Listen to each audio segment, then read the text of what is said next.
Yo, it's Guido coming at you with the Tactics Talk. Welcome back, everybody. Thanks for tuning in, and have a good Thursday. Happy Thursday morning to you. I got my coffee. We got a replay. Actually, got a two-pack for you, and we're going to talk.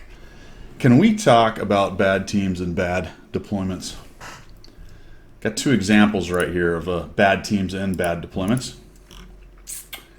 You know, this game can be very frustrating. Absolutely frustrating. And with the tiering system, bottom tier, even more so. And then you chuck in a team that you know is porking it away on the deployment. What do you do? Well, you get mad. That's one thing. Go to the forums and write out your manifesto. Move to a shack up in the mountains, wear a hoodie, and have police sketches splashed across the news for the next 5 years until the FBI catches up with you. It's oddly specific, isn't it? That's one option. Get mad. Number two, you can do what I'm doing here, which is the mistake of, hey, herder, let's go to the critical terrain, and I'm mad because my team is not doing anything correctly. Well, you know what? It takes all kinds, my friends. There are 30 individuals, well, theoretically 30 humans in here. There could be a couple bots. And they all have different reasons for existence, for playing. They may even be somebody who really likes to win, but today on this match, they don't care. Their mom came in, told them to get off the computer. They had to go pick up their underwear out of the bathroom that's been there for 14 days. Maybe the trash needed to be taken out. Perhaps the dishes weren't done from the night. That's my son. Anyway, lots and lots and lots of agendas going on. So what we have to do is not what I'm doing. I was angry, irritated, and I figured, whatever, I'll go up here, I'll get some hit points, die, and move on. Well, you know, talk about your self-fulfilling prophecy. Talk about your self-fulfilling prophecy. This only works. This only works and makes you look like a genius if they only send a tank or two up here and you're able to beat them. But of course, the odds of that are very little. Unfortunately, added on top, cherry on top of bad teams and bad deployments. You know, bad teams don't always deploy bad. This one is doing it in spades here. Added on top of that are map imbalances, mode imbalances, all that good stuff. This map, unfortunately, also little tiny cherry on top of the whipped cream is that the meta develops on imbalanced maps and makes them even more imbalanced. And over time, people really figure out where they can go. You know what people don't like from the west spawn on this map? They don't like going up this hill right in front of me and losing half their hit points to guys who post up over here on this dune. Because guys can get over to this dune from the east spawn faster than you can start getting up the hill. It's an imbalanced map. You know, it's something you would wish Wargaming would look at and pay attention to, but they only look at the gross numbers, to be quite honest, and that's what I have seen over the years. Rarely do they look at maps and figure out small imbalanced areas and work on areas in a small fashion. Rarely do you ever see that. So what we have here is a bad team, a bad deployment, a bad decision by Guido going to a bad part of the map that is already meta-wise a bad place to go, exacerbated by nobody being with you. We'll just see what happens. We'll just see what happens. We'll talk about what to do to stop that in just a moment. But we've got to let you know what's going to happen here. Of course, then, of course, there's further things like auto-loaders. The Baross gets right there. He's really fast. I'm lucky I don't take two shots, to be quite honest. And I'll come up to the top. And the JT says, wow, really? I don't know what that means, but if we just take a look really quickly, we're going to Expando-matic the mini-map.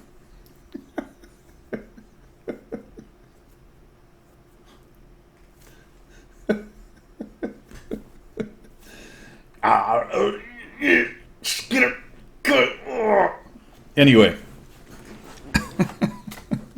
There was apparently a meeting called on the Sniper Hill, and I was not invited. I was not invited. Now I feel like I'm the guy getting the pink slip. They're probably talking about who they're going to let go. They're like, Guido, go get some coffee and lunch, and we'll let you off early today. Oh, great. Okay. Meanwhile, back in the boardroom, they're all voting on who to get rid of, and guess who's not there to vote? Me. I got voted off the island. That's what happened.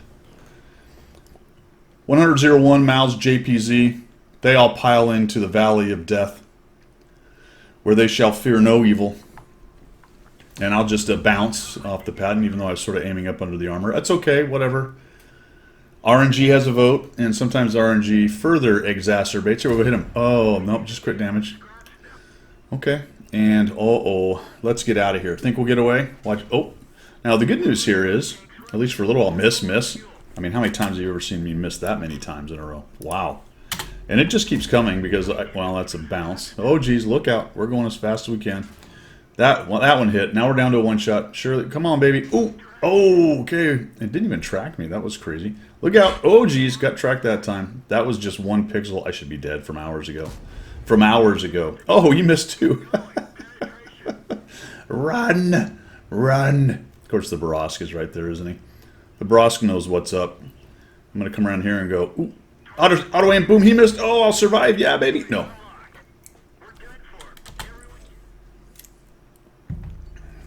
Meanwhile, back at the ranch, my team has infested 1/3 of the map with their campiness.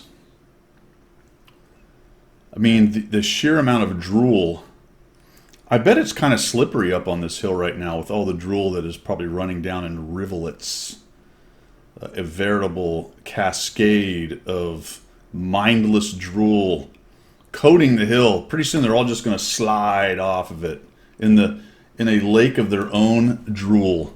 This map's too big. This map is way too big.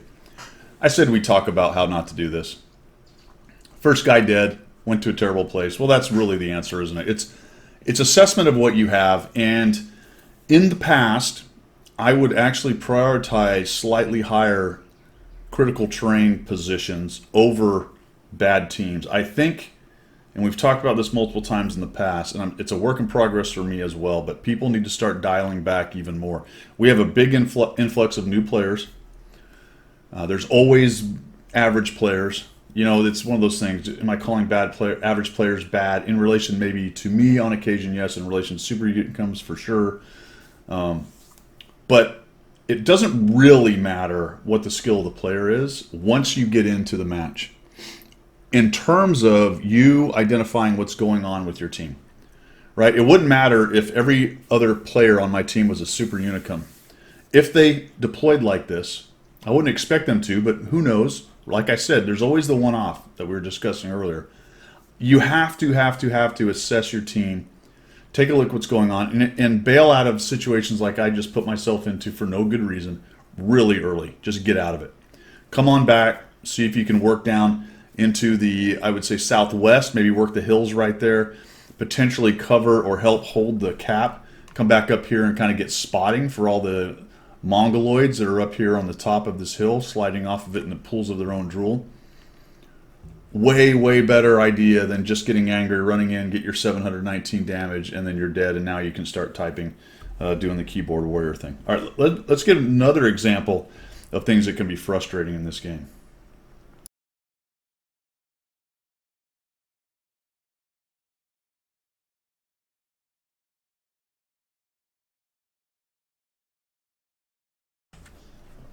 All right, guys, for the second example, we're on Malinovka here. Oops. Yeah, we're on Malinovka. I've gone up to the hill, which, again, I believe is the critical terrain. We actually have a decent amount of people coming up here. I'm top tier, so I feel like that's going to give me a little bit more capability being aggressive. Remember last time we were bottom tier?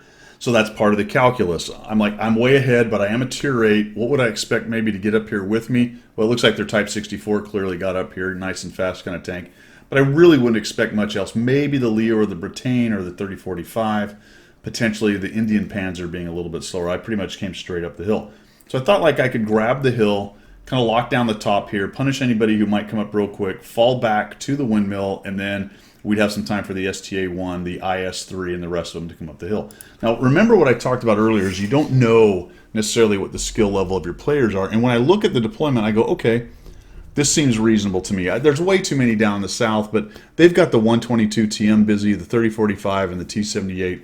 So I'm not too bothered by that. I feel like there's way too many of them down there, but it's okay. There is one of their tier 8s locked down there. I have a decent amount of tanks coming up with me. They're pretty good tiering, and everything looks more or less copacetic. So I don't think this is a situation like in the last one where I would now assess this and go, ooh, I need to bail off the hill. I do have a little bit of a wait for health, so I do need to be careful with that. I'm going to actually get a shot on this guy. And we'll head over here.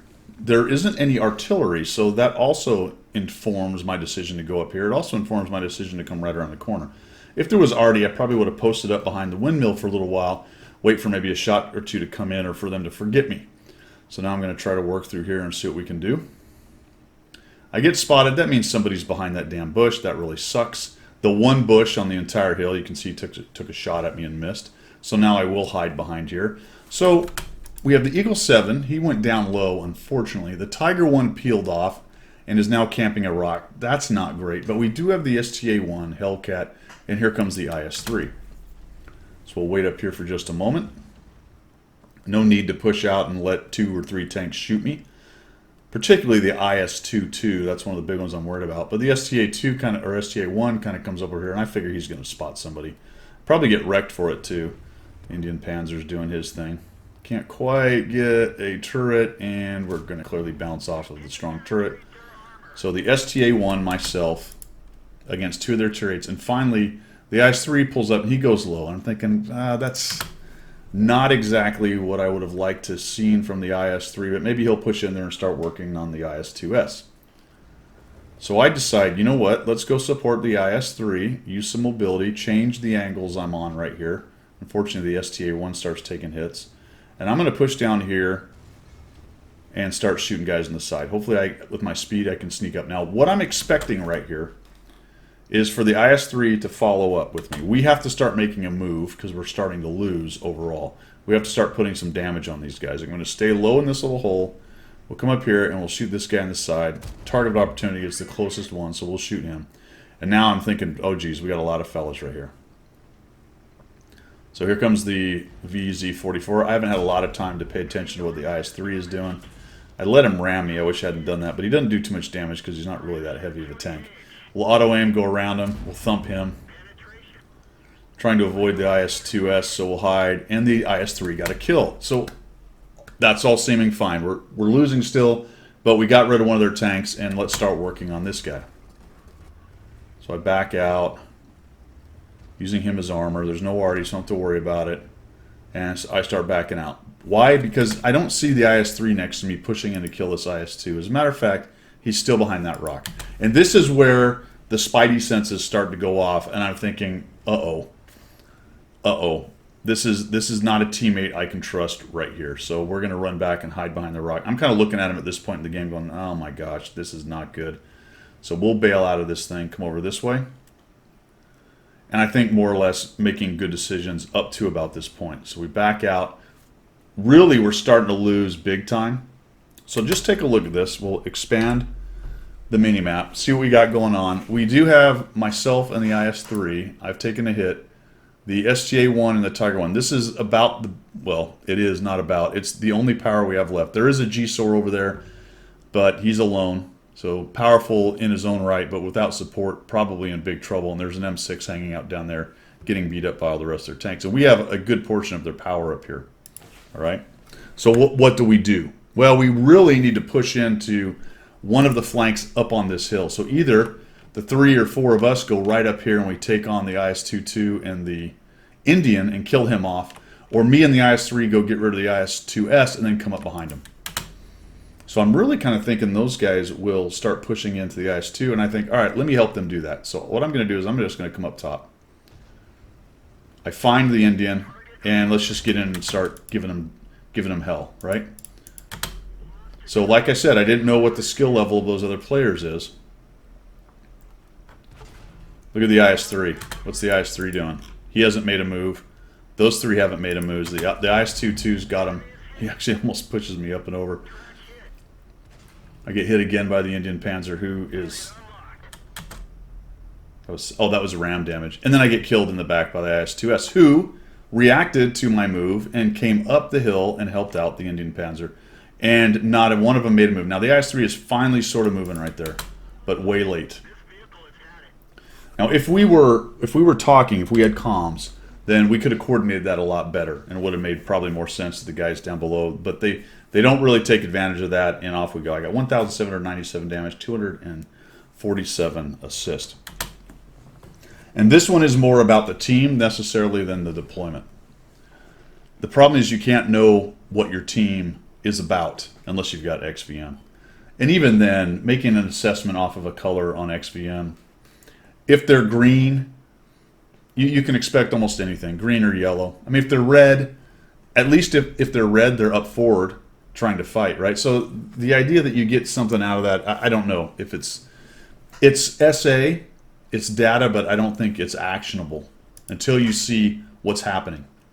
And for me, in this game, there were a lot of clues that these guys were not really going to help me. Look at, as a matter of fact, the STA-1 has bailed out of here because he was unable to take on the IS-2 I think a better plan for me would have been to come around here and try to push up into the IS-2. The problem with that is with this soft tank, he's probably going to hit the double tap and eliminate me, or at least absolutely cripple me. I don't remember what the hit points were that I had. He does only have the 2 100s, which is nice. He's not got the whatever the 702 version 2 or the 702 double barrel, 703 I guess it is. So he doesn't hit quite as hard. Probably coming up around there. But the point of all that is that once the team starts to kind of prove things are not going to work out, it's probably best to get out of Dodge. As opposed to what I just did, try to force a bad situation. I think if I'd have fallen back, because this team, the purple team wasn't particularly good either. They weren't really showing any signs of a lot of aggression. I think if they'd have bunched up together and jumped on me in the IS-3 or maybe up top, they'd have done some good work. The IS-2S was content to sit on the backside, so there was a lot of signs from them that they weren't really aggressive. So I end up I end up with making an aggressive move that ends up being a waste of my tank. I got a couple more hits and that was it. And the team wasn't able to follow it up.